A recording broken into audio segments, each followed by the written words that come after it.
크리스 베츠는 평범한 사람이 아니었습니다. 그는 사랑받지 못한 어린 시절을 보냈고 삶의 의미를 찾지 못한 채 끝없는 절망 속에서 매일을 버티며 살고 있었습니다. 그러다 결국 그는 더 이상 살 가치가 없다고 생각하고 스스로 생을 포기하게 됩니다. 바로 그 순간 모든 것이 바뀌는 신비로운 경험을 하게 됩니다. 그의 이야기를 들어보겠습니다.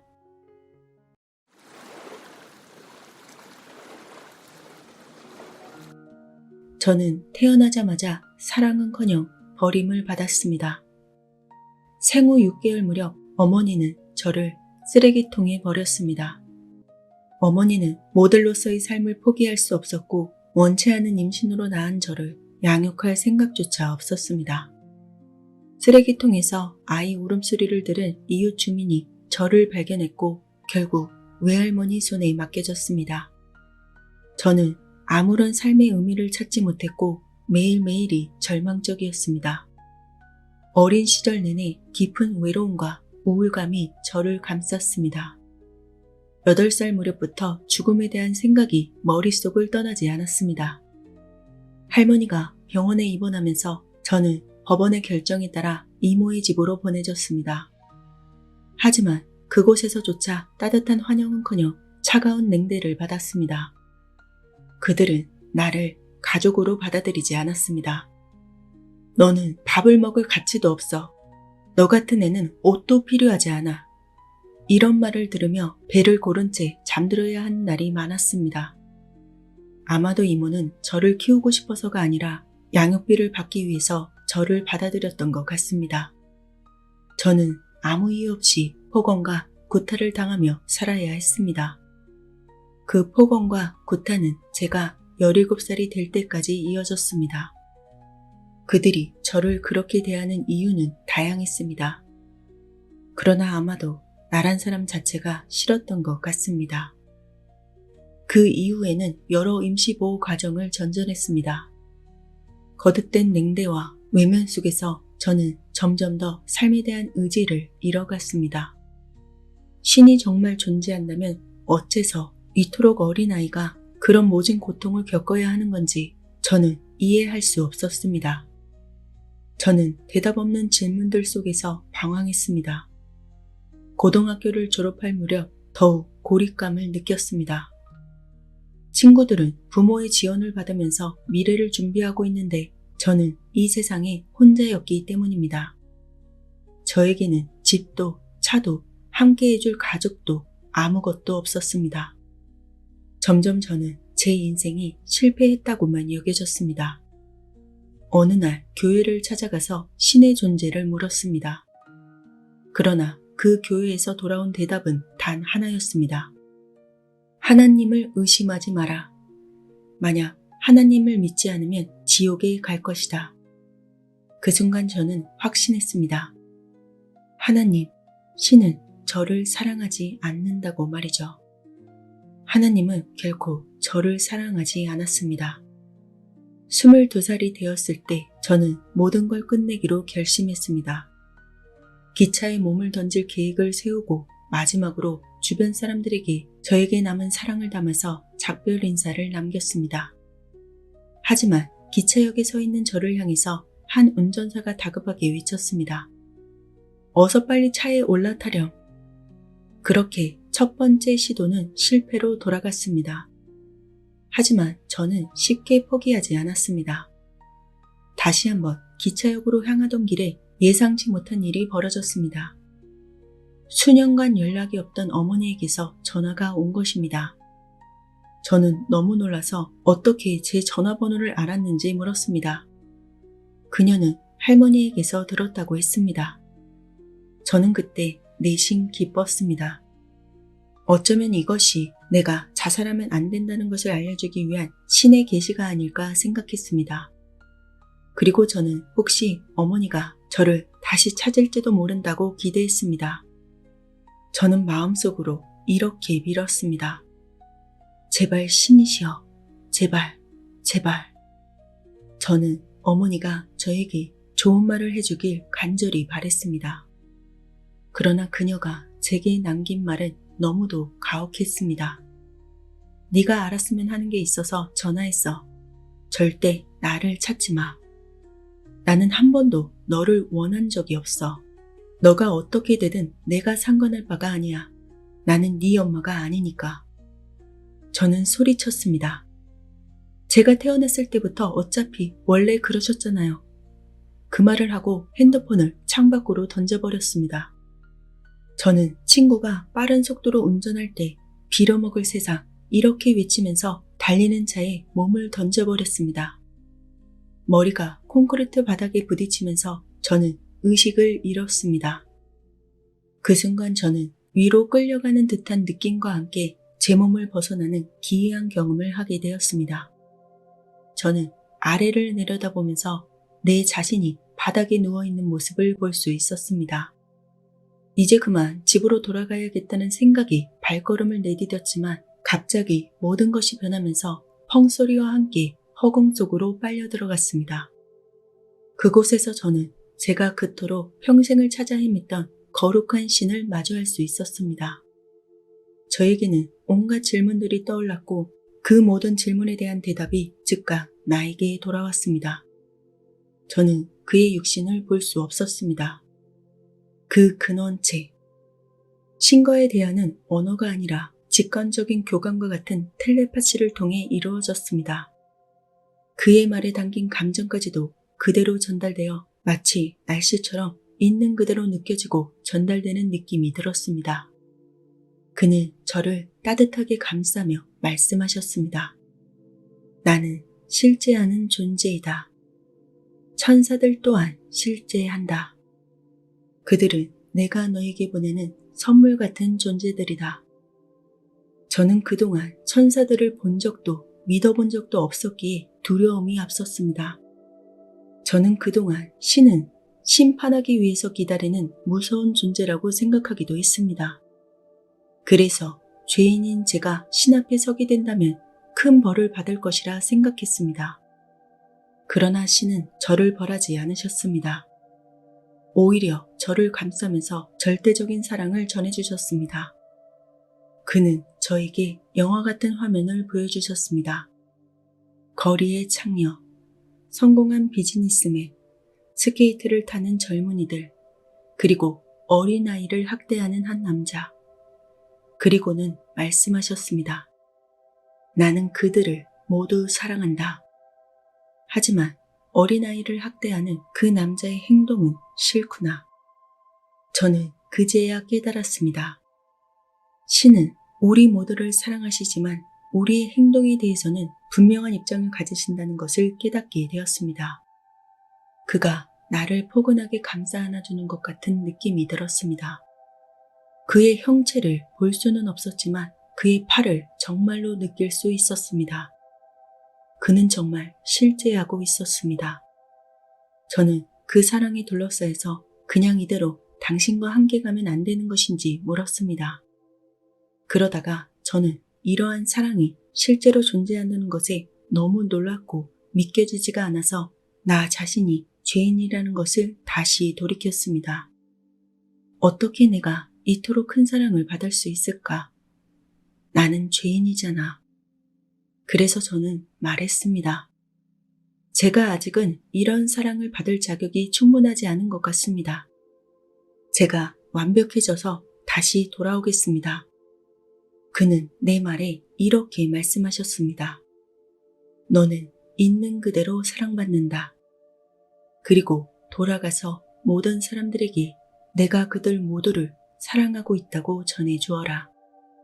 그분은 내가 사랑받고 있다는 사실을 모르고 있다는 것에 너무나 슬퍼하고 계셨습니다. 신은 저를 무조건적으로 사랑하고 계셨지만 제가 그것을 받아들이지 못하고 있었던 것입니다. 신의 사랑을 정확히 알지 못하고 믿지 않았기 때문입니다. 위를 올려다보니 아주 커다란 둥근 구름이 보였습니다. 그 구름을 뚫고 들어가면 이제는 다시 돌아오지 못할 것을 느꼈습니다. 그리고 말 그대로 수많은 천사들이 내 주위를 둘러싸는 것을 보았습니다. 그들에게서 뿜어져 나오는 빛 때문에 눈이 너무도 부셨습니다. 그들은 아주 키가 컸습니다. 그중 한 명이 단호하게 저에게 물었습니다. 정말 돌아가고 싶은가? 다른 한 명은 부드럽게 이렇게 말했습니다. 사람들을 위해서 너가 해야 할 일이 많다. 그리고 밑을 바라보라고 말했습니다. 저는 지상을 내려다 보았습니다. 저는 정말로 내 육신을 바라볼 수 있었습니다. 마치 카메라가 줌인을 하듯이 뚜렷하게 지상에서 일어나는 모든 모습을 볼 수 있었습니다. 제 몸은 구조대원들에게 둘러싸여 있었고 제 친구는 필사적으로 도움을 요청하고 있었습니다. 저는 다시 돌아가기로 결정했습니다. 저는 신의 무조건적인 사랑을 전하는 것이 내 삶의 사명이라고 생각하게 되었습니다. 제가 다시 육신으로 돌아갈 수만 있다면 온 도시를 돌아다니면서 당신은 사랑받고 있습니다. 신은 당신을 무조건적으로 사랑하고 계십니다. 이렇게 모든 사람들에게 외쳐야만 할 것 같았습니다. 저는 천사들에게 어떻게 저기로 갈 수 있는 건지 물었습니다.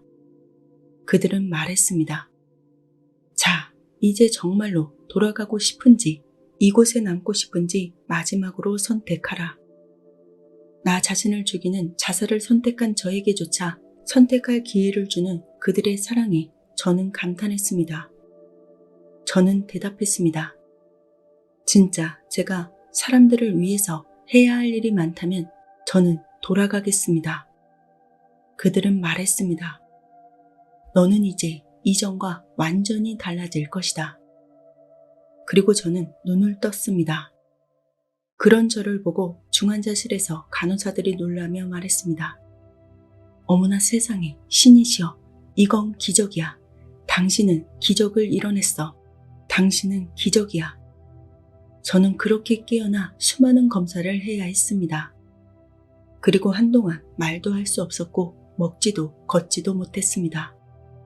저는 제가 임사체험이라는 것을 경험한 건지도 몰랐습니다. 이런 것에 대해서 이전에 들어본 적이 한 번도 없었기 때문입니다. 저는 병원에서 휠체어를 타고 밖으로 나와서 하늘을 바라보았을 때 지평선을 바라보면서 내가 육신을 벗어났었지. 내가 그 위대하고 엄청난 사랑을 느꼈었지. 이렇게 돌이키게 되었습니다. 그날 이후로 제 삶은 완전히 달라졌습니다. 저는 죽음을 두려워하지 않게 되었습니다. 임사체험 이후 저는 동물과 식물들에게 관심을 갖게 되었습니다. 그리고 매일 하늘과 나무와 모든 자연에게 감사함을 느끼고 전합니다. 나에게 화를 내는 사람들을 보면 좀 더 그들을 이해하려고 노력합니다. 그들 또한 어떤 삶의 과정을 지나고 있는지 생각해 보려고 합니다. 저는 직업도 바꾸었습니다. 특수아동 교육 분야에서 종사하게 되었죠. 이것이 저의 목표가 되었습니다. 저는 그 아이들이 정말로 좋습니다. 그들 또한 저와 영적으로 연결되어 있는 존재라는 것을 느낍니다. 내 도움이 필요한 아이들에게 내가 줄 수 있는 사랑이 있다는 것이 나의 행복과 열정이 되었습니다. 사실 저는 꿈속에서 반복적으로 저의 다른 전생을 볼 때가 있습니다. 이전 생에서 저는 정말로 부유한 사람이었지만 다른 이들에게는 무관심하고 이기적으로 살아갔습니다. 가족과 주변 사람들을 돌보지도 않았고 오로지 자신의 욕망만을 채우며 살았습니다.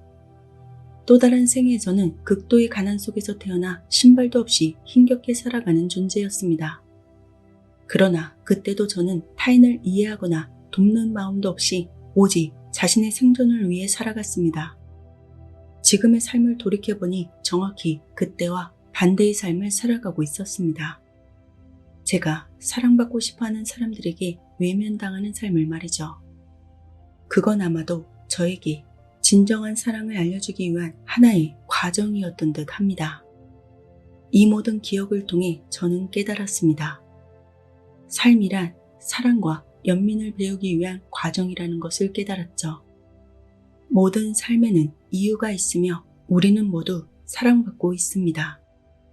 천사들과 신은 실제하며 그들은 우리가 요청할 때 도와줄 준비가 되어 있습니다. 삶의 고통 속에서도 사랑과 희망을 찾을 수 있으며 그것이 우리의 존재 이유입니다. 우리는 신과 연결되어 있으며 이 세상을 더 나은 곳으로 만들 사명을 가지고 있습니다. 우리가 살고 있는 인생은 고난과 고통이 아니라 사랑과 배움을 위한 과정일 뿐입니다. 저는 신이 저에게 전하라고 했던 그 말을 이 세상에 전달하기로 했습니다. 신은 당신을 조건 없이 사랑하십니다. 당신은 사랑받고 있습니다.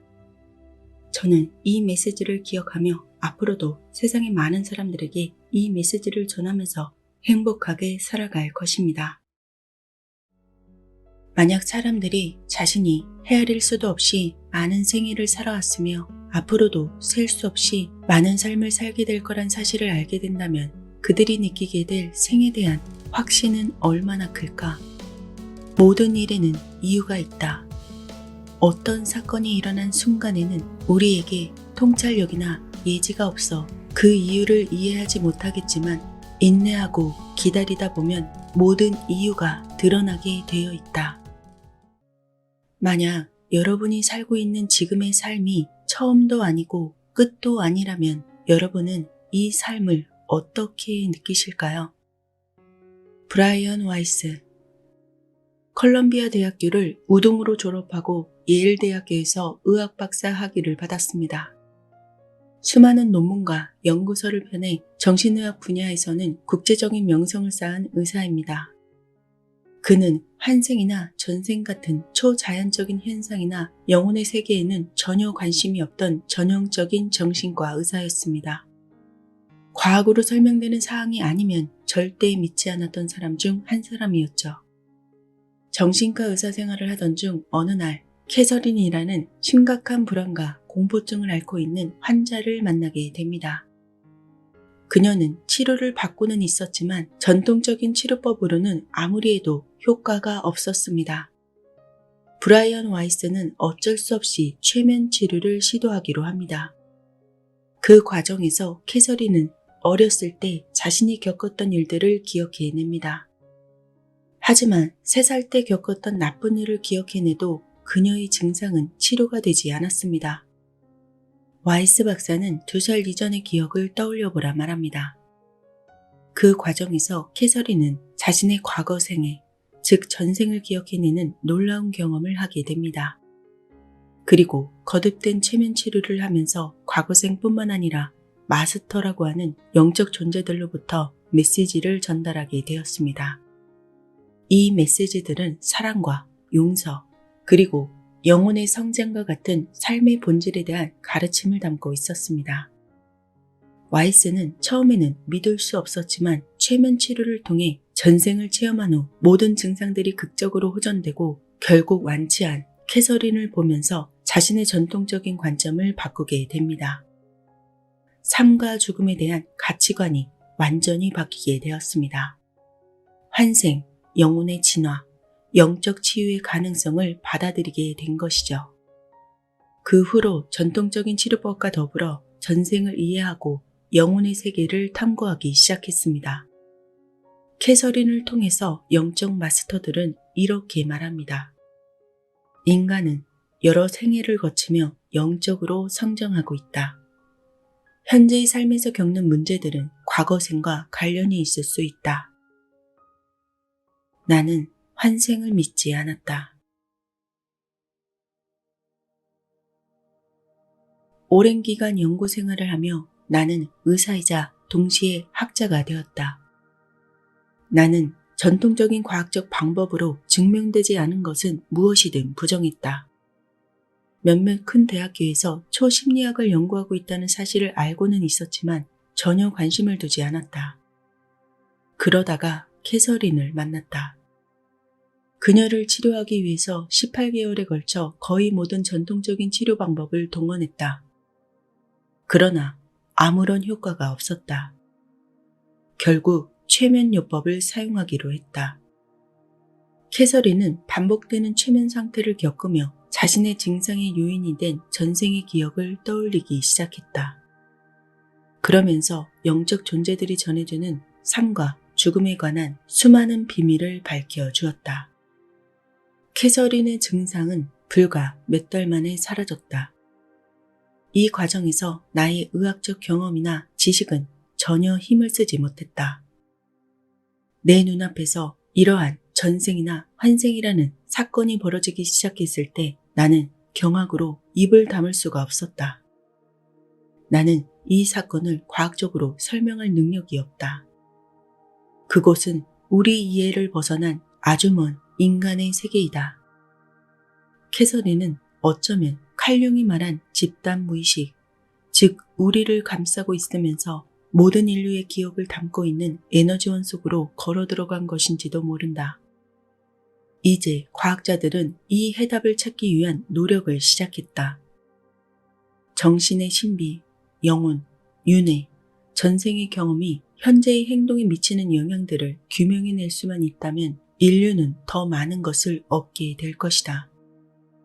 하지만 여전히 과학자들과 대중의 격렬한 저항에 부딪히고 있다. 그들은 굳게 눈을 감고 있다. 나는 많은 사람들에게 캐서린을 통해 전달하고자 했던 영적 마스터들의 이야기를 알려야겠다는 생각을 했다. 여전히 믿지 않는 사람도 많을 것이다. 하지만 내가 얻은 가르침들은 혼자 간직하라는 것이 아니라 사람들과 함께 나눠야 한다는 것을 알고 있다. 캐서린은 여전히 어떤 증상의 재발도 없이 완치 상태를 유지하고 있다. 그녀 이후로 다른 치료 방법이 통하지 않아 힘들어하던 몇몇 사람들에게도 최면을 시행했다. 그리고 그들의 전생을 상세히 살펴보았다. 그들 모두가 극적으로 호전되었다. 그렇다고 모든 사람이 힘들다고 해서 최면 치료를 받거나 무당이나 영매를 찾아갈 필요는 없다. 살면서 항상 열린 마음을 가지는 것이 가장 중요한 임무이다.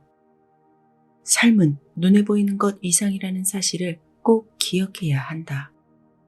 새로운 지식과 경험에 대해 언제나 소용적이 되어야 한다. 우리의 임무는 알을 통해서 신과 같이 되는 법을 배우는 것이다. 영적 마스터들의 이야기를 어떻게 들을지는 여러분의 자유이다. 하지만 부디 모든 것에 열려 있으라. 이 메시지가 여러분 마음에 평화를 찾으며 주위 사람들에 대한 사랑을 느끼는데 도움이 되길 진심으로 바랄 뿐이다.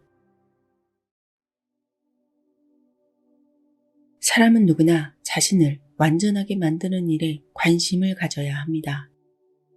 우리 모두에게는 배워야 할 가르침이 있습니다. 순서에 따라 한 번에 하나씩 배워나가야 합니다. 그리고 나서야 옆 사람한테 뭐가 필요한지, 그 사람한테 뭐가 부족한지, 아니면 자신에게 무엇이 부족한지 알 수 있습니다. 그게 우리가 완전해지는 길입니다. 우리의 육체는 이 세상에 머무는 동안 이용하는 수레일 뿐입니다. 영원한 것은 우리의 넋과 영혼일 뿐입니다. 우리는 육체 상태로 들어올 때와 떠날 때를 선택할 수 있습니다. 우리는 우리가 내려와서 성취하려고 했던 것들이 다 이루어지는 때를 알 수 있습니다. 그때에 이르렀다는 것을 스스로 알 수 있죠. 그러면 죽음을 받아들일 수 있게 됩니다. 이 생애에서 더 얻을 것이 없다는 것을 알기 때문이죠. 우리에게는 빚이 있습니다. 우리 모두에게는 갚아야 할 빚이 있습니다. 그 빚을 갚지 못하면 그것을 또 다른 생애로 짊어지고 가서 갚아야 합니다. 빚을 갚음으로써 우리는 진화합니다. 육체 상태에서 빚을 갚을 때 인생의 목적을 이루게 됩니다. 지배적인 성향을 극복할 수 있어야 합니다. 욕망을 극복하는 법을 배워야 합니다. 그러지 못할 경우에는 다음 생애로 넘어갈 때 그것을 또 다른 성향과 함께 짊어지고 가야 합니다. 짐은 갈수록 무거워집니다. 한 생애에서 이러한 빚을 갚지 못하면 더욱 고된 생애가 이어집니다. 빚을 갚으면 더욱 편안한 생애가 주어지죠. 우리는 자신의 삶에 책임이 있습니다. 우리는 자신의 삶을 선택합니다. 우리는 결코 죽지 않습니다. 우리는 태어난 것이 아닙니다. 그저 변화의 여러 국면 속을 지나가는 것입니다. 우리가 이 땅에 온 것은 배우기 위해서입니다. 육체 상태에서만 배울 수 있는 것이 있습니다. 우리의 임무는 알을 통해 신과 같이 되는 법을 배워가는 것입니다. 전생에 대한 보상으로 다른 사람보다 월등한 능력을 가지고 태어나는 사람들도 있습니다. 사람은 평등하게 태어나지 않습니다. 그러나 결국 모두가 평등해지는 때가 올 것입니다. 직관을 따라야 합니다. 모든 것은 때가 되어야 이루어집니다. 인생이란 서둘러 꾸려갈 수 없습니다. 계획한 대로 진행되지도 않습니다. 정해진 시간에 우리에게 다가오는 것을 받아들여야 합니다. 그 이상을 바라서는 안 됩니다. 대가는 행위 속에, 아무것도 바라지 않는 행위 속에, 이기심 없는 행위 속에 이미 들어 있습니다. 자신과 파동이 똑같은 사람들만 찾아가려고 해서는 안 됩니다. 자신과 수준이 똑같은 사람에게 끌리는 것은 당연합니다. 하지만 그것은 잘못된 것입니다. 자신과 다른 파동을 가진 사람들에게도 찾아가야 합니다. 이런 사람들을 도와주는 일이 중요합니다. 잘못을 저지른 인간을 벌하는 것은 신의 영역입니다. 인간은 인간을 벌할 수 없습니다. 누구나 자신의 잘못에 대해서는 결국 벌을 받게 됩니다. 먼지가 앉고 때가 끼어있는 면 하나하나를 깨끗이 닦아서 표면이 반짝이고 무지갯빛을 반사할 수 있도록 하는 것이 영혼의 임무입니다. 그 먼지와 때를 벗기고 나면 모든 사람들이 가슴 속에 1000개의 면으로 찬란히 빛나는 다이아몬드를 소유하게 됩니다. 그 다이아몬드는 완벽합니다. 그래서 단 하나의 흠도 없습니다. 사람들 사이의 유일한 차이는 깨끗이 닦인 면의 수입니다. 모든 다이아몬드는 똑같습니다. 모두 완벽합니다. 지혜는 매우 천천히 얻어집니다. 쉽게 얻어진 이성적 지식은 감성적 또는 잠재의식적인 지식으로 변형되어야 하기 때문입니다. 일단 변형되고 나면 그 지식은 영원히 각인됩니다. 행동을 통한 실천은 이러한 반응의 필수적인 촉매입니다. 실천이 없으면 개념은 바래고 희미해집니다. 실제 적용이 없는 이론적 지식은 충분하지 못합니다. 균형과 조화는 지혜의 기반입니다. 모든 것이 과도하게 행해지고 있습니다. 과식으로 몸이 불어납니다. 앞만 보고 달려가느라 자신의 뒤를 돌아보거나 남의 모습을 둘러볼 여유가 없습니다. 지나치게 마시고 지나치게 흡연하고 지나치게 흥청대고 지나치게 속빈말을 합니다. 그리고 지나치게 항상 걱정을 합니다. 흑백 논리가 판을 칩니다. 전부 아니면 전무입니다. 이것은 자연의 방식이 아닙니다. 자연에는 균형이 있습니다. 식물은 소비되고 다시 자라납니다. 자양분의 샘은 마르기 전에 보충됩니다. 꽃이 구경거리가 되고 열매는 먹히지만 뿌리는 남아 있습니다. 인류는 자연의 균형을 실천하기는커녕 배우지도 못했습니다. 탐욕과 야심이 인류의 안내자였습니다. 공포가 조타수였습니다. 계속 이렇게 나아가면 인류는 마침내 스스로를 파괴하게 될 것입니다. 행복은 진실로 절제에 뿌리를 두고 있습니다. 생각과 행동에서 지나친 모든 것은 행복을 갉아먹습니다. 과도함은 기본적인 가치를 가리는 먹구름입니다. 행복은 가슴 속에 사랑을 채움으로써 옵니다.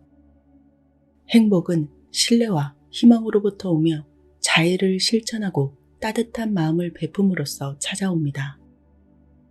인간은 죽지 않습니다. 우리는 지금 교훈을 배우고 있습니다. 우리는 모두 학생입니다. 불멸을 믿기만 하면 됩니다. 인간이 영원한 존재이고 또 그렇게 믿을 만한 수많은 증거와 역사가 있는데도 우리는 왜 자신에게 이렇게 나쁜 짓을 저지르고 있습니까? 왜 개인적인 이득을 위해 남을 밟고 올라서서 배움을 내팽개치고 있습니까? 우리는 비록 속도는 다르지만 궁극적으로는 모두 같은 곳을 향해 나아가고 있습니다.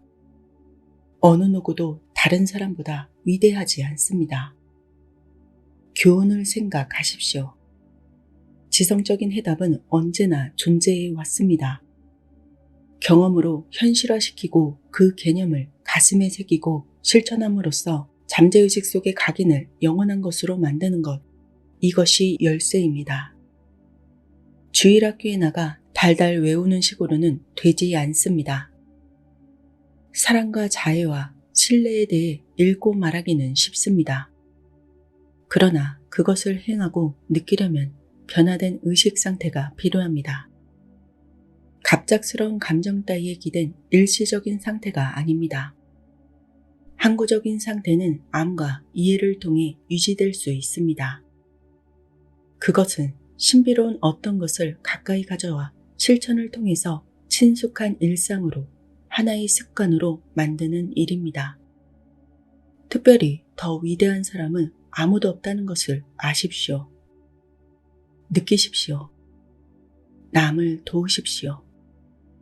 우리는 모두 한 배를 젓고 있습니다. 서로 협력하지 않으면 우리는 풀잎처럼 외로운 존재가 될 것입니다. 만약 사람들이 자신이 헤아릴 수도 없이 많은 생애를 살아왔으며 앞으로도 셀 수 없이 많은 삶을 살게 될 것이라는 사실을 알게 된다면 그들이 느끼게 될 삶에 대한 확신은 얼마나 클 것입니까? 만약 사람들이 자신이 육체에 머물러 있을 때나 죽은 뒤의 영적 상태에서나 영혼들이 주위에 머물면서 자신을 돕고 있으며 사랑했던 사람들의 영혼을 포함한 그 영혼의 무리에 자신도 함께하게 된다는 사실을 알게 된다면 그들이 받게 될 위로는 얼마나 클까요? 만약 사람들이 폭력과 불의가 결코 묵과되지 않으며 결국 또 다른 생애에서 응분의 대가를 받는다는 사실을 알게 된다면 얼마나 많은 분노와 복수심이 사그라지게 될까요? 또한 만일 우리가 알을 통해서 신에게 다가간다는 것이 진실이라면 물질적인 소유나 권력이 더 무슨 쓸모가 있단 말입니까? 욕망이나 권력욕은 그야말로 허접 쓰레기에 지나지 않습니다. 우리 모두는 불멸의 존재입니다. 배우고 또 배우고 지혜로운 사람으로 성장하기 위해서 이 지구에 있습니다. 모두가 결국 신에게 다가가기 위해 이 세상에 왔습니다. 우리에게 필요한 것을 모두 배울 때까지 우리는 계속 환생하여 생을 거듭하게 될 것입니다. 우리의 영혼은 여러 층을 통해 진화를 경험합니다. 빚을 갚으려면 수많은 생애를 더 살아야 합니다. 우리는 그렇게 진보하고 있습니다. 마음을 여십시오. 부디 마음을 활짝 여십시오. 때가 되면 안내자가 나타납니다. 삶에서 일어나는 모든 경험에 배움이 있습니다. 모든 사건은 이유가 있습니다. 우리 모두에게는 언젠가 그 이유를 이해하게 될 날이 옵니다. 여러분이 이 세상에 온 목적이 이루어지면 여러분의 삶은 끝납니다. 목적을 이루기 전에는 죽지 않습니다. 여러분에게는 아직도 긴 세월이 남아 있습니다. 내면의 평화를 발산하십시오. 자신이 더욱 영적인 존재가 되어가고 있음을 느끼며 자신에게 일어났던 일, 그리고 지금 겪고 있는 일들에서 배움을 찾으려 해보세요. 가르침을 찾아내십시오. 그러면 여러분은 자신의 인생을 한껏 즐기는 자유로운 존재가 될 것입니다. 인생에 의미와 목적이 있다는 것을 알기에 모든 것과 조화하고 균형을 이루게 될 것입니다. 더 이상 어떤 것에도 비틀거리지 않을 것입니다. 아주 편안한 상태에서 모든 긴장을 풀고 마음을 고요히 하십시오. 그럴 때 우리의 에너지는 새롭게 됩니다. 그럴 때 우리는 새로운 내가 됩니다. 1969년 2월 25일 캘리포니아 퍼모나 대학에서 정치학부 행정조교로 일하던 20살의 크리스티나가 상사의 우편물을 가지러 지하 우편함으로 내려갔다. 우편물 꾸러미에 손을 대는 순간 폭탄이 터졌다. 크리스티나는 지하실 맞은편 벽까지 날아가 쓰러졌다. 지하실은 먼지와 연기로 뒤덮였다. 2m 가까이 되는 목재 파편들이 화살처럼 날아와 시멘트 벽에 꽂혔다. 폭발의 화염으로 얼굴이 불에 타면서 크리스티나는 일시적으로 시력을 잃었다. 열풍으로 오른손 2개를 심하게 다쳤고 양쪽 고막이 터졌다. 크리스티나는 태어나기 전에 이 일을 계획했다. 그녀는 그 까닭을 알고 있다. 안녕하세요. 터칭소울입니다. 어렸을 때 가끔 뜬금없이 궁금했던 적이 있습니다. 나는 왜 여기에 있는 것일까? 누군가는 사람이 죽으면 끝이라고 말합니다. 그런데 정말 한 번의 생으로 모든 게 끝이라면 억울한 사람이 더 많지 않을까요? 누구는 갖고 태어나서 고생도 모르고 살고, 누구는 진짜 열심히 착하게 살고 있는데도 가족이나 환경 때문에 힘든 처지를 벗어나기가 정말 힘들기도 하니까요. 저는 아주 작은 시골 마을에서 태어났습니다. 학교를 마치면 집으로 와서 다시 옷을 갈아입고 받치며 논으로 가서 부모님을 도와야 했습니다. 방과 후에 친구들과 노는 것은 꿈도 꾸지 못했습니다. 심지어 농사일이 바쁘다고 도서관도 가지 못하게 하셨으니까요. 어린이날도 쉬어본 적이 없습니다. 어렸을 때 제 소원은 그런 집을 빨리 떠나는 것이었습니다. 아무것도 마음대로 살 수 없고 책 한 권조차 제대로 살 수 없었던 그때 가끔 혼자 산에 올라서 하늘을 보면서 말했습니다. 구름 위에 정말로 누가 산다면 제 얘기 좀 들어보세요. 대체 왜 나를 여기에 살게 한 것입니까? 너무 억울합니다. 차라리 내가 태어나지 않았으면 더 좋았을 뻔했습니다. 나보다 성격도 나쁜 애들이 아빠가 공무원이라고 자기 집을 자랑하고 비싼 옷을 입고 다닙니다. 저는 매일 부모님 일도 돕고 착하게 사는데 왜 저는 맨날 이렇게 힘들게 살아야 합니까? 그렇게 말하면서도 또 그런 나를 누가 볼까봐 몇 번이나 주변을 둘러보았습니다. 그랬던 때가 아직도 눈앞에 선하네요. 지금의 내가 어렸던, 그렇게 불만만 많았던 그때의 나를 만날 수만 있다면 이 말을 해주고 싶습니다. 걱정 마. 넌 잘 해낼 거야. 지금보다 훨씬 더 잘 살게 되어 있어. 더 큰 행복을 느껴보라고 이렇게 초반에 너를 굴려주는 것뿐이야. 너는 그냥 태어난 게 아니야. 선택받아서 태어난 아이야. 그러니까 이제부터 네 힘을 세상에 보여줘. 두고 봐. 너는 보란 듯이 해내고 말 테니까. 어느 날 저는 제가 이 모든 걸 선택했다고 마음먹었습니다. 물론 아직도 가끔은 이건 좀 힘든데 할 때도 있습니다. 하지만 다시 일어설 뿐이죠. 그리고 다음 생이 반드시 있어야 한다고 생각합니다. 그때 이러한 고난을 더 빨리 이겨내는 힘 있는 내가 되려면 지금을 더 잘 살아야겠다는 생각을 합니다. 여러분 각자의 생각은 다 다를 것입니다. 이번 생이 처음이자 마지막이라고 생각하든 아니면 또 다른 생이 이어진다고 생각하든 상관없습니다. 다만 우리는 지구별에서의 하루하루를 불만이 아니라 희망과 사랑으로 살아갈 수 있습니다. 여러분의 하루하루가 따뜻하고 행복하길 바랍니다. 로버트 슈워츠는 2003년 어느 날 자신의 문제로 치유를 받던 중에 채널러의 도움으로 비물질적 존재들과 놀라운 대화를 나누게 되었습니다. 그가 살면서 해온 일은 물론 그의 생각과 감정까지 모두 다 알고 있었습니다. 비물질적인 존재들은 그에게 이렇게 말합니다. 당신이 지금까지 겪은 수많은 어려움은 사실 태어나기 전 영혼의 단계에서 스스로 계획한 것이다. 모든 영혼은 스스로의 계획을 통해서 그에 맞는 엄마의 자궁을 선택하여 태어날 준비를 한다. 이와 같은 일을 접하면서 치유를 경험한 그는 자신이 겪어온 삶의 고통들이 사랑의 실현이라는 더욱 깊은 목적에서 나온 것임을 깨달았다고 말합니다. 저자는 3년에 걸쳐 수많은 사람들을 만나면서 우리가 몸을 잊고 살아가는 동안 얼마나 원대한 영혼의 비전을 실천하고 있는지 아주 구체적으로 깨닫게 되었습니다. 우주적 차원의 진리는 사랑의 원리에 따라 아주 섬세하게 작동하고 있다는 것을 알게 되었다고 합니다. 나는 왜 이렇게 힘든 지구별에 태어나기로 한 것일까? 웰컴 투 지구별. 이 책에 담겨진 사례를 통해 여러분에게 삶에 대한 따뜻한 메시지를 전해드립니다. 시련을 통해 성장과 사랑을 경험하려는 용감한 영혼들이 특별히 택한 곳. 우리는 이 지구별에 살고 있다. 당신도 바로 그 중에 한 사람이다.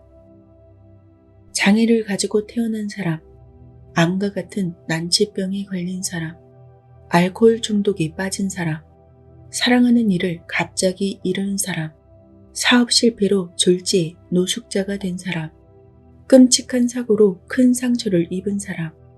왜 우리는 이처럼 원치 않는 시련을 겪어야 하는 걸까? 왜 착한 사람한테 더 큰 고통과 아픔이 따르는 것일까? 이것이 바로 전생에 큰 잘못을 저질러서 정말로 그 업보를 받는 것일까? 만일 내가 정말 태어나기 전에 이 경험을 계획한 것이라면 나는 왜 그랬을까? 이렇게 질문을 던지는 것만으로도 삶의 실현에 새로운 의미가 생길 것이다. 자기 발견의 여정이 시작된 것과 같다. 나아가 내가 그 시련들을 무슨 이유로 계획했는지까지 알 수 있다면 그 시련으로부터 배움을 끌어내고 남을 도우는 데까지 나아갈 수 있을 것이다. 두려워하고 분노하고 억울해하고 남을 탓하고 자기 연민에 빠지는 것이 아니라 영적 성장에 집중하게 될 것이다. 심지어 그 시련에 감사한 마음까지 들지도 모를 일이다. 우리는 자신의 성장을 위해서 시련을 계획한다. 영혼인 우리는 윤회를 거듭하며 그 사이에 많은 것을 배우지만 배움은 물질계에서 구체적으로 경험할 때 더욱 깊이 각인된다. 영혼의 세계에서 배우는 것은 교실에서 배우는 것과 같지만 이 지구의 삶에서 배우는 것은 배운 것을 적용하고 시험할 수 있는 실습과 같다. 그리하여 알면 깊어지고 이 모든 것이 영혼에게 더없이 중요한 경험이 된다. 도리스는 치명적인 병을 얻었다. 바로 유방암이었다. 사람들이 앓는 병은 제각각이지만 그 병의 기원과 개인의 성장에서 하는 역할은 모두 같다. 몸의 병은 그들에게 마음의 치료가 필요함을 보여주는 것이다. 도리스는 알코올 중독자인 어머니에 대해 이렇게 설명했다. 처음에는 굉장히 부드럽게 어루만지십니다. 그러다가 갑자기 목을 부러뜨릴 정도로 세게 후려치십니다. 번개가 치는 것 같아요. 도리스가 16살이었을 때 어머니와의 사이에 중요한 사건이 일어났다. 아직 이성을 사귀어 본 경험은 없었지만 호기심이 가득했던 도리스와 친구들은 어느 날 콘돔 한 봉지를 샀다. 그들은 함께 도리스의 방으로 가서 콘돔을 뜯어보고 장난을 치며 놀았다. 그리고 도리스의 옷장 서랍에 그것을 넣어두고서 까맣게 잊어버렸다. 며칠 뒤 도리스가 학교에서 돌아와 보니 어머니가 술에 취한 채 도리스의 방에 있었다. 제 옷장에 있던 옷이란 옷은 죄다 바닥에 널브러져 있었죠. 옷이 든 서랍 6개 중 5개가 바닥에 내동댕이 쳐져 있었습니다. 제가 올라갔을 때 어머니는 마지막 서랍에 손을 얹고 마치 연극 배우 같은 자세로 서 계셨어요. 어머니는 마지막 서랍을 빼서 바닥에 내동댕이 치더니 콘돔 봉지를 들었습니다. 이게 다 뭐냐? 네가 창년이? 도리스의 어머니는 그 뒤로 몇 주 동안 도리스를 매춘부나 창녀라고 불렀다. 저는 그때 어머니 말대로 해주겠다고 생각했어요. 도리스는 슬픈 목소리로 말했다. 저는 그때까지 남자 잡은 적도 없었습니다. 그렇지만 밖으로 나가서 마치 무슨 실험이라도 하듯이 제 몸을 망가뜨리기 시작했습니다. 제게는 제 몸 따위는 지키고 있을 자격도 없다고 생각했죠. 그 일이 있은 뒤로 저는 남자와 자는 것만이 저를 가치 있게 해준다고 생각하게 되었습니다. 도리스는 어머니에게 이것 말고도 자존감이 짓밟히는 말을 많이 들었다고 했다. 그때마다 그것을 내면화했다. 도리스는 소녀 시절에 자신을 뚱뚱한 몸매라고 말했지만 실제로는 결코 뚱뚱하지 않았다. 그런데도 어머니는 그녀가 뚱뚱하고 못생겼다고 입버릇처럼 말했다. 도리스는 어머니의 그 말을 그대로 믿었다. 도리스가 대학에 입학해서 집을 떠나게 되었을 때 짐을 꾸리는 딸에게 어머니가 이렇게 물었다. 너 가기 전에 가슴 축소 수술이라도 받아야 되는 거 아니니? 그래야 좀 정상으로 보일 것 같은데. 제 어머니는 다음에 어떻게 나올지 절대로 예상할 수 없는 분이셨어요. 도리스는 어머니의 언어폭력 때문만이 아니라 가족들이 유대인이었다는 사실 때문에도 가족 내에서 고립되었던 느낌을 아직도 기억하고 있었다. 저는 항상 버스를 잘못한 기분이었어요. 종교는 저에게 아무런 소속감도 주지 못했죠. 나는 도리스의 말을 들으며 어린 시절 그녀의 반응이 조금 의아하게 생각되었다. 어린 소녀가 유일하게 접한 종교적 토양을 왜 그토록 이질적으로 느꼈을까? 그녀는 유대교의 신념이나 관습을 강요받았다는 말을 한 적도 없었다. 그러나 나는 곧 그 답을 찾았다. 도리스가 유방암 판정을 처음 받은 것은 30대 중반의 일이었다. 제가 부엌으로 갔을 때였어요. 제 룸메이트가 서 있었죠. 나 암이래. 제 말을 듣고 친구가 들고 있던 잔을 개수대로 떨어뜨리는 바람에 잔이 깨지고 말았죠. 친구가 저를 와라 껴안았습니다. 우리 둘 다 그 사실이 믿기지 않았습니다. 하지만 저는 죽지는 않으리라는 걸 알았습니다. 그녀는 담담하게 말했다. 나는 도리스가 어떻게 그렇게 확신할 수 있었는지 궁금했다. 그건 역시 곧 밝혀졌다. 도리스는 방사선 치료와 종양절제 수술을 받았다. 수술이 진행되는 동안 의사와 농담을 주고받기도 했다. 그녀는 자기가 제일 좋아하는 록밴드의 음악을 듣겠다며 수술실에 있는 직원에게 라디오를 켜달라고 부탁하기까지 했다. 수술이 끝나자 이제 암과는 작별이라고 생각했다.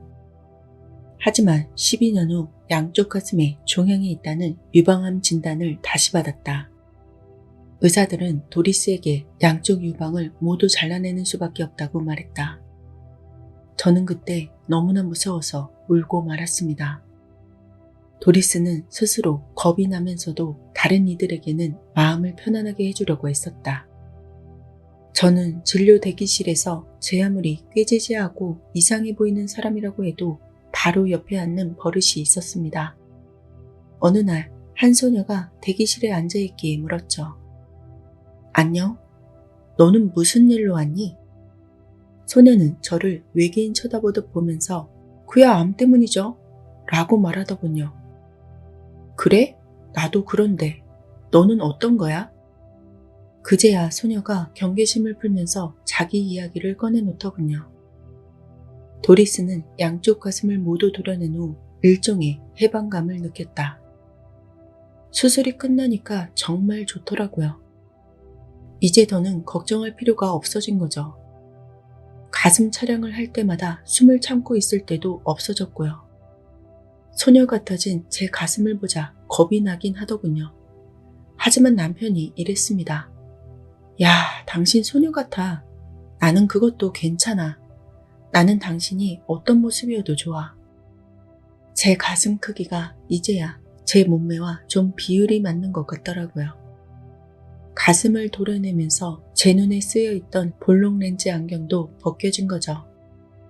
그제야 전 더 현실적인 관점에서 제 자신을 볼 수 있게 되었습니다. 제 정신적인 고민이 싹 가신 거죠. 스스로에 대한 도리스의 감정은 얼마나 많은 사람들이 자신을 위해 기도했는지 알게 되었을 때 훨씬 더 많이 바뀌었다. 주변의 많은 이들이 사랑과 지지의 말을 보내주었고 그녀가 자신들에게 얼마나 소중한 존재인지 말해주었다. 내가 그동안 어떻게 살았고 얼마나 많은 사람들을 감동시켰는지 뭐라 반박할 수 없는 증거들이 쏟아져 나왔습니다. 그녀의 목소리에서 기쁨이 묻어났다. 내가 좋은 사람도 아니고 사랑받을 만한 사람도 아니라고, 이 세상에서 아무것도 아닌 존재라고 계속 자신을 부정할 길이 없어진 거죠. 저를 인생의 절정에 올려준 경험이었어요. 물론 모두에게 다 그러라는 건 아닙니다. 도리스는 이제 유방암을 통해 얻은 성장과 치유를 다른 식으로 바라보고 있다. 저는 여자들을 믿지 않았습니다. 어머니 때문입니다. 여성의 힘 역시 믿지 않았죠. 저는 사람들을 은근히 조종하는 여자들 특유의 방식으로 행동해 본 적이 없습니다. 오히려 그런 걸 지독하게 싫어하죠. 화려한 옷에 빠져본 적도 없습니다. 화장도 남의 일이었죠. 화장실에서 퍼프로 얼굴을 두드려 본 적도 없고 몸치장을 해본 적도 없습니다. 하지만 너무 아파서 도움이 필요한 여성들을 돌아보지 않을 수는 없더군요. 저는 이제 우리 여성이라는 존재를 무척이나 존경하게 되었습니다. 내가 물었다. 이 경험을 통해서 자기 자신에 대해 어떤 점을 알게 되었나요? 도리스가 말했다. 저는 인간의 조건에 끝없는 연민을 느끼는 다혈질의 여자입니다. 인간적인 것을 좋아하죠. 사람들의 경험을 직관으로 꿰뚫어보고 또 잘 활용할 줄도 압니다. 저는 유방암이라는 이 경험을 통해 제가 다른 여자들에게 손을 뻗어서 이리 오세요. 이 다리를 같이 건너요. 이렇게 말할 수 있게 된 것에 깊이 감사합니다. 암을 얻어서 피해를 보았다는 생각은 한 번도 해보지 않았습니다. 마치 이건 제가 선택한 일 같다고 생각합니다. 제가 겪었던 일 처음부터 쭉 그렇게 생각합니다. 저는 늘 이런 선물을 찾고 있었던 거죠. 내가 물었다. 유방암을 앓고 있는 다른 이들에게 뭐라고 말해주고 싶은가요? 그녀가 대답했다. 저는 가슴도 쪽을 다 도려내는 수술을 하고도 회복한 이야기를 사람들에게 들려줄 일이 종종 있습니다. 그럴 때마다 저는 한 번에 시원하게 끝났다고 말해줍니다. 6시간이 걸렸는데 3시간은 도려내는 작업, 나머지 3시간은 앞부분 재정비 시간이었다고 말하죠. 이렇게 말하면 사람들이 죄다 웃음을 터뜨립니다. 유머를 찾아내죠. 그렇게 즐깁니다. 노는 거예요. 이런 일로 비참한 눈물을 뚝뚝 흘려야 할 필요는 어디에도 없잖아요. 채널링이 시작되자 도리스의 목소리에서 에너지가 강하게 출렁이는 것이 느껴졌다. 접신된 영혼은 무척 권위 있는 톤으로 이야기를 했다. 도리스의 인격이 더는 존재치 않는 게 분명했다. 그녀는 어디론가 사라지고 그 자리에 새로운 의식이 들어와 있었다. 접신된 존재가 선언하듯 이렇게 말했다. 도리스의 영혼은 자신의 힘을 두려워했습니다. 요즘 말로는 성공에 대한 두려움이라고 할 수 있습니다. 이 영혼은 남자의 몸에 들어있을 때보다 여자의 몸에 들어있을 때 훨씬 힘들어합니다. 남자의 육신이었을 때는 대부분 영락없는 마초였습니다. 좀 나을 때도 있었지만 그래도 남자가 우월하다고 철석같이 믿는 사람이었죠. 그러니 카르마의 균형을 맞추기가 아무래도 쉬운 일은 아니었습니다. 이번 생에서 우리는 도리스에게 정반대의 삶을 경험할 기회를 주었습니다. 육체적으로는 여성성이 물씬 드러나는 풍만한 몸을 선택했죠. 모녀 관계에서는 딸을 무척이나 질투하는 어머니를 계획했습니다. 심지어 도덕적으로 타락했다며 딸을 비난하는 상황도 설정했습니다. 바로 그때 이 인생에는 두 개의 문 중 하나가 활짝 열릴 수도 있었습니다. 이 영혼은 어머니가 틀렸다는 것을 증명하고 이후 여러 해 동안 자신의 몸을 간직할 수도 있었습니다. 하지만 이미 보았듯이 비록 자신은 그렇게 생각하지 않으면서도 어머니가 한 말이 옳다고 믿어버렸습니다. 가끔은 자신의 몸이 자기 맘대로 할 수 있는 유일한 소모품이라고까지 생각했습니다. 이런 상황 때문에 이 영혼의 자아상은 극단적으로 나빠졌습니다. 우리가 암을 계획한 것은 그것이 올바른 에너지를 거부할 때 어떤 일이 일어나는지 보여줄 수 있는 가장 적절한 예였기 때문입니다. 이 영혼은 첫 번째 암 선고를 받았을 때 이것이 죽을 병이 아니라는 것을 알았습니다. 따라서 별 두려움 없이 수술하고 방사선 치료를 받았죠. 하지만 여전히 자기 혐오와 극히 낮은 자아상의 문제는 해결되지 않은 상태였습니다.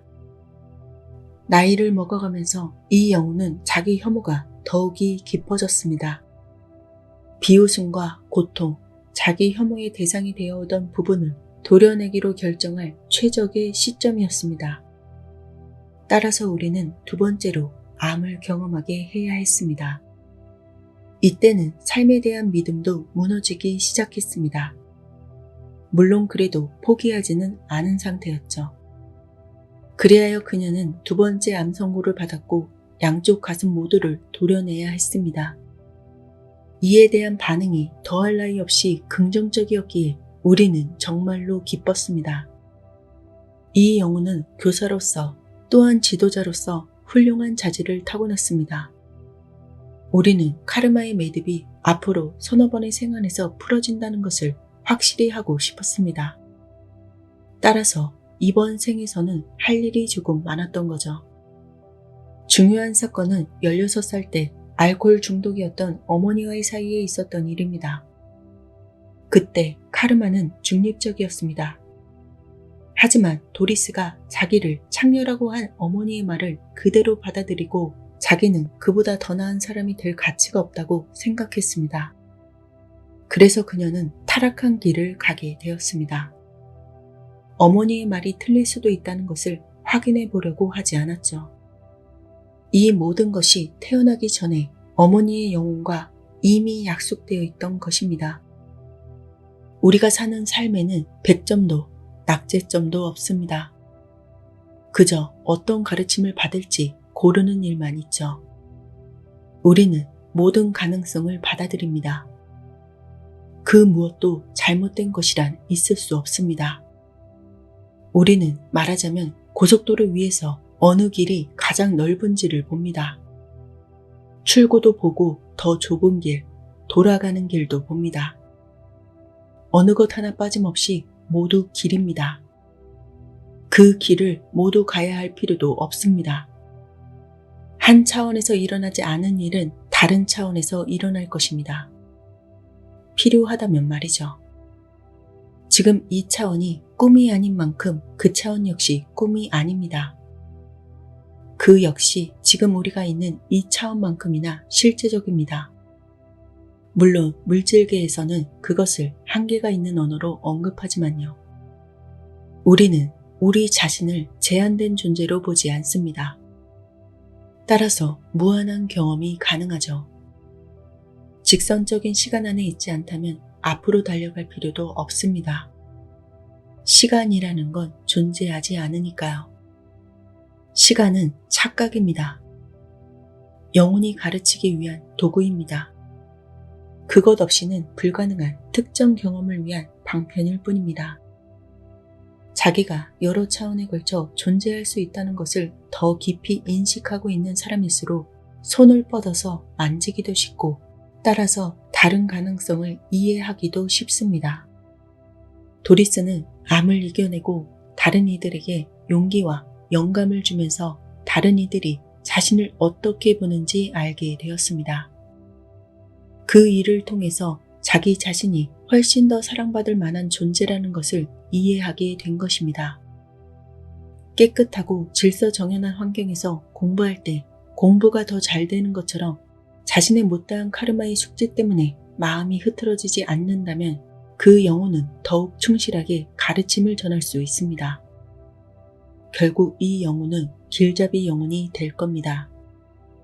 하지만 인간의 세계에서 배우고 느껴야 할 것들이 아직 많이 남아 있습니다. 카르마의 균형상 그럴 필요가 없는데도 커다란 시련을 택해서 이 세계로 내려오고자 하는 성숙한 영혼들이 있습니다. 그들은 자신의 카르마에 따라서 어려움을 겪고 있는 이들에게 자극제 역할을 하는 사람, 고정핀과 같이 붙들어 매주는 역할을 하는 사람, 문제를 터뜨려주는 역할을 하는 사람이 되고자 합니다. 그렇게 하여 그들이 자신의 가르침에 어떤 식으로든 대응할 수 있게 해주는 거죠. 가르침을 얻지 못한다고 해서 실패한 것은 아닙니다. 그 가르침을 다른 식으로 받는 쪽을 택했다고 보는 것이 옳습니다. 어떤 것이든 판단의 대상이 될 수도 있지만 동시에 판단하지 않고 연민의 관점에서 바라볼 수도 있습니다. 삶에서 얻는 가르침은 영혼이 이 삶에 들어오기 전에 선택하는 것이죠. 그에 따라 예상되는 결과도 같이 고르고요. 전생계획 단계에서는 실패에 대한 두려움이 전혀 없습니다. 분리가 없기 때문이죠. 사람들은 분리되어 있다는 믿음을 고수합니다. 그래서 만일 어떤 방향으로 간다면 그것은 다른 방향이 틀리기 때문이라고 생각합니다. 시험을 통과하지 못해서 어려움도 생기는 거라고 생각합니다. 우리가 물질계에서 경험하는 대부분의 어둠은 우리가 분리되어 있다고 믿는 데서 나옵니다. 우리는 우리가 서로에게서 분리되어 있고 근원적인 영으로부터도 분리된 기체라고 생각합니다. 하지만 그건 역시 이 세상에 육신의 옷을 입고 태어난 우리에게는 이러한 착각에 설득당하는 일이 꼭 필요하기 때문입니다. 그래야 영적인 성장을 위한 깊은 가르침을 얻기 때문이죠. 영혼은 모두가 하나라는 것을 알고 있습니다. 그러나 그 알을 일부러 잊어버립니다. 그래야 분리됨을 느낄 수 있고 그래야 태초의 집으로 돌아와야 한다는 것을 깨달을 수 있으니까요. 또한 인격체가 영혼에게서 가져오는 가르침은 인간으로 살면서 한 경험을 더 깊이 이해할 수 있게 해줍니다. 영혼들은 자신이 사랑이라는 것, 그리고 사랑받고 있음을 알기 때문에 그것을 온전히 배우기 위해서 사랑의 부재를 경험합니다. 그래야 자기를 사랑한다는 것이 어떤 건지 모든 방향, 모든 면에서 이해할 수 있으니까요. 그들이 얼마나 잘 배우는가는 문제가 아닙니다. 그저 그들이 무엇을 다시 알게 되느냐의 문제입니다. 다른 차원에서 경험하는 생은 그 수가 끝이 없습니다. 고통은 시간 속에 한 찰나에 불과합니다. 우리는 늘 연결되어 있습니다. 사랑과 연민으로 언제나 끈이 연결되어 있죠. 끈이 중심점에 연결되어 있는 한 계속해서 태어나고 죽고 자라고 쓰러집니다. 인격체는 자신에 대해 더 잘 알고 또 그렇게 알게 된 것을 가지고 돌아오기 위해 지구에 머물러 있는 것입니다. 사랑을 표현하는 것은 삶이 주는 가장 근본적인 임무입니다. 지혜는 영원히 우리의 영혼의 것입니다. 우리가 그 시련을 만날 때, 그리고 인격체란 우리가 일시적으로 걸치는 겉옷일 뿐임을 깨달을 때, 우리는 스스로 선택한 기억상실에서 깨어나게 됩니다. 그 겉옷을 벗어던지면 그 안에 숨어있던 무한한 사랑이, 영원한 영혼이 드러납니다. 여러분은 완전합니다. 우리는 완전합니다. 하워드 스톰은 임사 체험을 통해 극적인 변화를 겪은 대표적인 인물 중 한 명입니다. 그는 원래 철저한 무신론자였기 때문에 신이나 사후세계를 전혀 믿지 않았습니다. 대학 교수였던 그는 어느 날 죽음의 문턱에서 충격적인 경험을 하게 됩니다. 그의 이야기를 들어보겠습니다.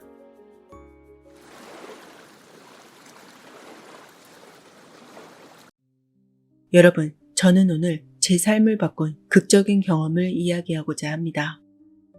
아마 여러분 중에는 제 말을 믿지 않은 분들도 많으실 겁니다. 하지만 제 이야기는 단순한 체험담이 아니라 삶과 죽음, 그리고 우리가 살아가는 이유에 대한 깨달음을 담고 있습니다. 저는 원래 철저한 무신론자였습니다. 신을 믿지 않았죠. 당연히 죽음 이후의 세계에 대해서 어떠한 기대도 없었습니다. 그리고 언제나 성공을 위해서 고군분투하는 인간이었죠. 하지만 1985년 6월 1일 제 삶은 완전히 바뀌었습니다. 저는 미국의 한 대학에서 미술 교수로 재직하고 있었습니다. 당시 제 나이는 38살이었고 프랑스로 여행을 떠났습니다. 여행에서 모든 것이 순조롭게 진행되었습니다. 그런데 갑자기 극심한 복통이 찾아왔습니다. 마치 내 몸이 안에서부터 찢어지는 듯한 고통이었죠. 저는 급하게 병원으로 옮겨졌지만 수술이 계속 지연되었습니다. 몇 시간 안에 제가 죽을 수도 있다는 사실을 직감할 수 있었습니다. 극심한 고통을 느끼며 침대에 누워있는 동안 저는 아내와 친구들이 절망적인 표정으로 저를 바라보는 것을 보았습니다. 그러다 갑자기 더 이상 고통이 느껴지지 않았습니다. 그 순간 참 신기하게도 위로 붕 뜨더니 의식을 잃은 채 침대 위에 누워있는 제 자신을 볼 수 있었습니다. 뭐지? 저건 나잖아. 저는 그때서야 제가 죽었다는 사실을 깨달았습니다. 병실에는 제 아내와 간호사들이 있었지만 제가 아무리 소리를 쳐도 그들은 제 말을 전혀 듣지 못했습니다. 저는 제 육체와 분리된 상태였지만 여전히 제 자신이라는 것을 알 수 있었습니다. 저는 무척 혼란스러웠습니다. 어떻게 해야 할지 몰라 어리둥절하고 있는데 병실 밖에서 희미한 목소리가 들려왔습니다. 낯선 존재들이 저를 부르고 있었습니다. 이쪽으로 와, 어서. 그 목소리는 부드럽기도 하고 친근한 듯 들렸습니다. 저는 병실을 벗어나서 그들을 따라가기 시작했습니다. 그런데 이상한 점이 있었습니다. 그들과 함께 걸어갈수록 주변이 점점 어두워졌고 제 기분이 나빠지기 시작했습니다. 처음에는 희미한 안개 속을 걷는 것 같았지만 점점 짙은 어둠 속으로 빠져들고 있었습니다. 그러자 그 존재들의 태도가 변하기 시작했습니다. 처음에는 조용히 말하던 그들이 점점 거칠게 말하면서 저를 조롱하기 시작했습니다. 너는 이제 여기서 도망칠 수 없어. 우리와 함께 할 거야. 그리고는 갑자기 그들은 저를 밀치고 넘어뜨렸습니다.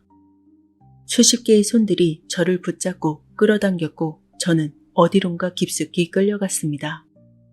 그곳은 끝없는 절망과 고통이 가득한 공간이었습니다.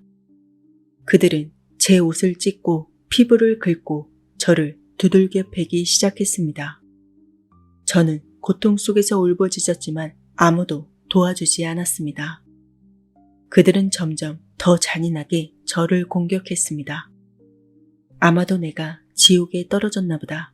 이렇게 생각할 정도로 무섭고 두려웠습니다. 너는 이제 우리와 함께 여기 있을 거야.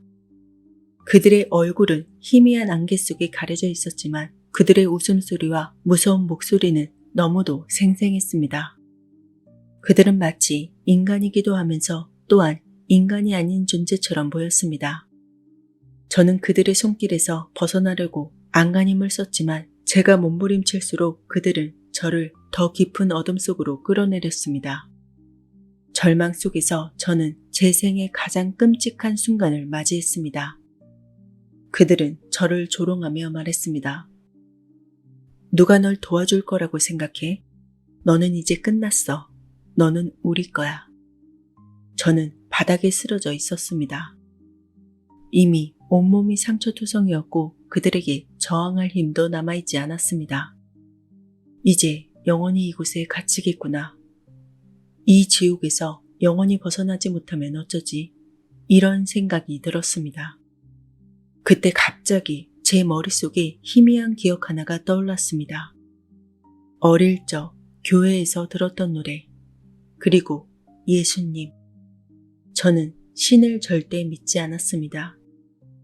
평생 동안 신은 존재하지 않는다고 확신했습니다. 그런데 그 순간 저는 마지막 희망을 걸고 외쳤습니다. 신이 있다면 저를 도와주세요.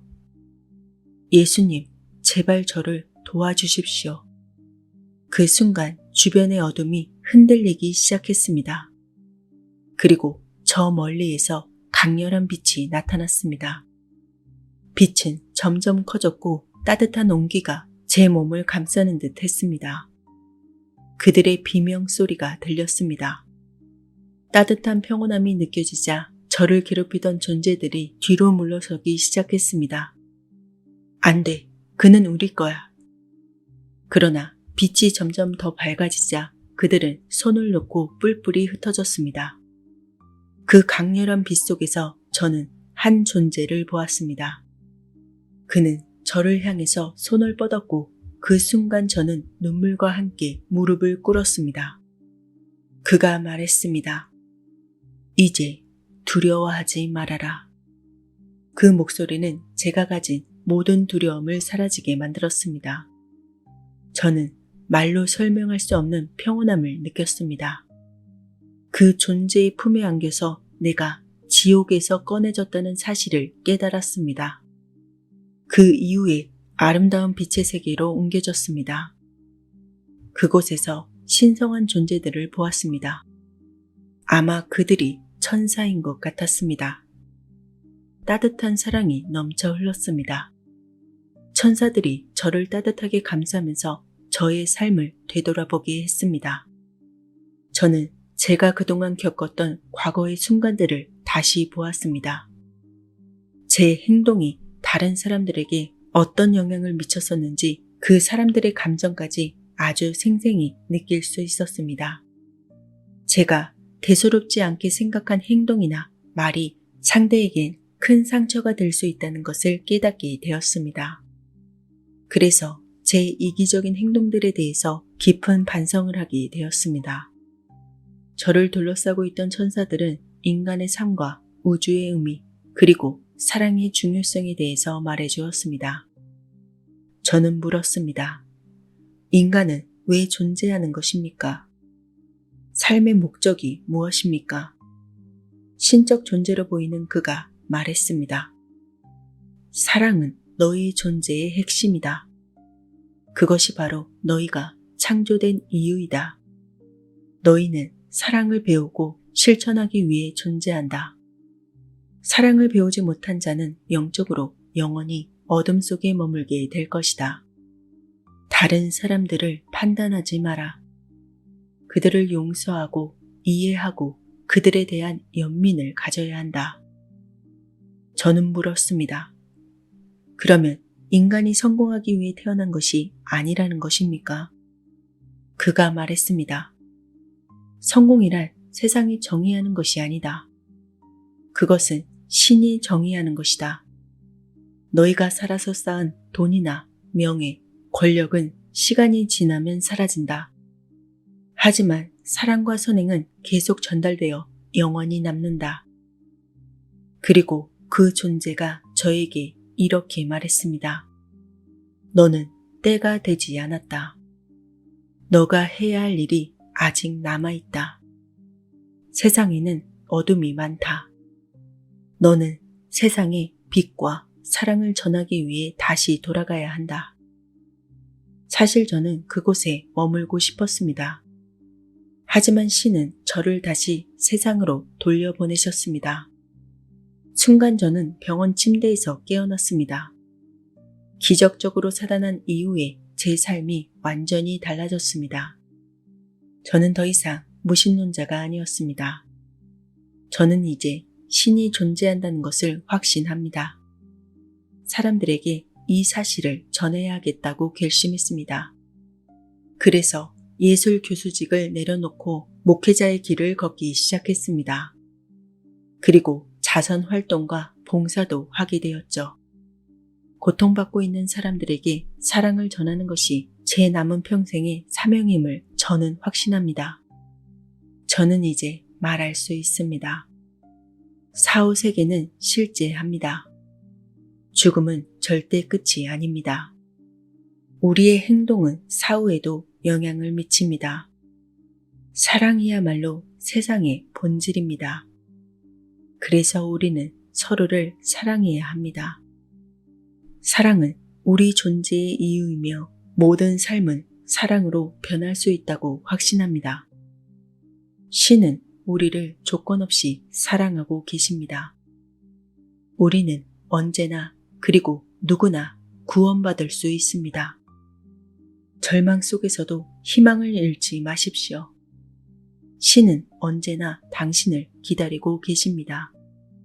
우리 모두는 세상에서 빛과 사랑을 전하는 사명을 가지고 있습니다.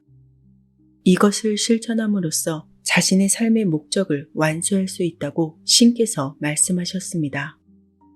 인간은 끊임없이 영적으로 성장하고 깨달음을 얻어야 하며 이것을 통해서 신과 더 깊은 관계를 맺을 수 있다고 가르치셨습니다. 신께서 말하는 사랑은 단순한 감정이 아닙니다. 행동으로 보여주는 진정한 사랑을 의미합니다. 심지어 낯선 사람들에게도 친절을 베풀라 하셨습니다. 우리가 사는 동안 다른 사람들을 돕는 것이 가장 중요한 사명이며 그것이 곧 자신을 돕는 거라 하셨습니다. 사람마다 신이 주신 고유한 재능과 능력이 있습니다. 그 재능을 자신만을 위해서 사용하지 말고 세상을 밝히는 데 사용하라고 말씀하십니다. 오늘 이 이야기를 통해서 여러분께 사랑과 희망을 전하고 싶습니다. 우리는 단순히 물질적인 세상에서 사는 존재가 아닙니다. 우리 모두는 영적인 존재입니다. 우리의 삶은 우연이 아닙니다. 우리는 모두 중요한 존재이며 서로를 사랑하고 돕기 위해서 이 지구에 존재합니다. 저는 여러분이 이 메시지를 마음에 새기고 여러분의 삶에서 사랑과 친절을 실천하시길 희망합니다. 우리 모두는 사랑과 빛입니다. 이 사실을 꼭 기억하셨으면 좋겠습니다. 감사합니다.